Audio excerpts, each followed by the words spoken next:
Hello, my name is David, and welcome to Lessons for Worship.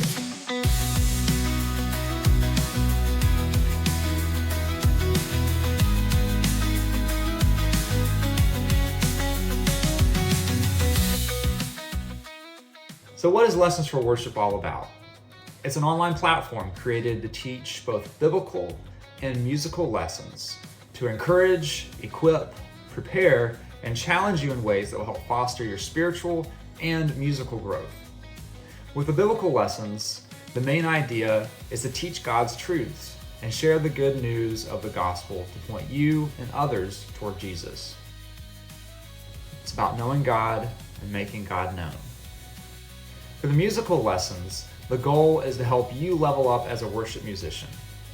Whether you're already serving on a worship team or aspiring to be a part of one, either as an individual or as a leader, my hope is that these video lessons will help you grow in that capacity as a musician and help you show up prepared for service. I myself have been serving on the tech team and worship team at my local church for many years, and I've been a musician since 2001. My background is unique because I have served in both capacities, behind the soundboard and as a musician playing. Just usually not at the same time. The way, nailed to the cross, forever it will stay. One of the reasons Lessons for Worship exists is because my desire is to come alongside you, equip you, and help teach you lessons that I've learned over the years to help you grow in these areas. As a follower of Christ, my heart longs to teach God's truths and to help others live out worship as a lifestyle. And I'll tell you right now, I'm not perfect, far from it. But there is one who is perfect. His name is Jesus. Now, if you're watching this and you're not sure about your relationship with Jesus, or you know that you don't believe in him, let me tell you the other reason that Lessons for Worship was created.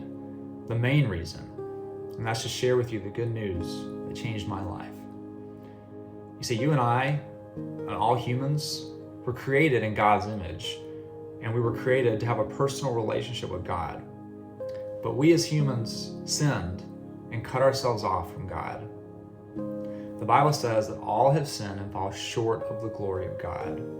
So you and I broke God's law, and the punishment for our sin is death. But God, in his great love, he did not want us to be separated from him forever. So what did he do? He gave us a way back.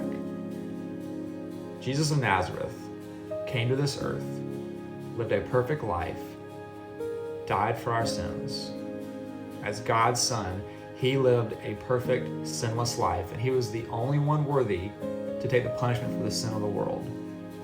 You see, Jesus died on a cross. And right before he died, he said, "It is finished," meaning that the debt for the sin of the world had been paid in full.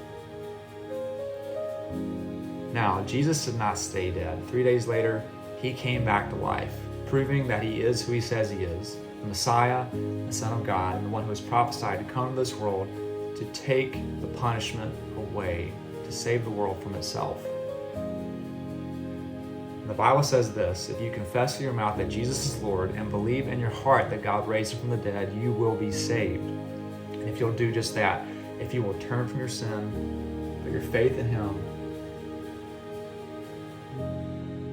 God will grant you everlasting life as a free gift. Thank you so much for tuning into this channel. Consider this your personal invitation to join Lessons for Worship. If you're ready to know God, make God known, learn lessons, and show up prepared, go ahead and click the subscribe button, and I'll see you around.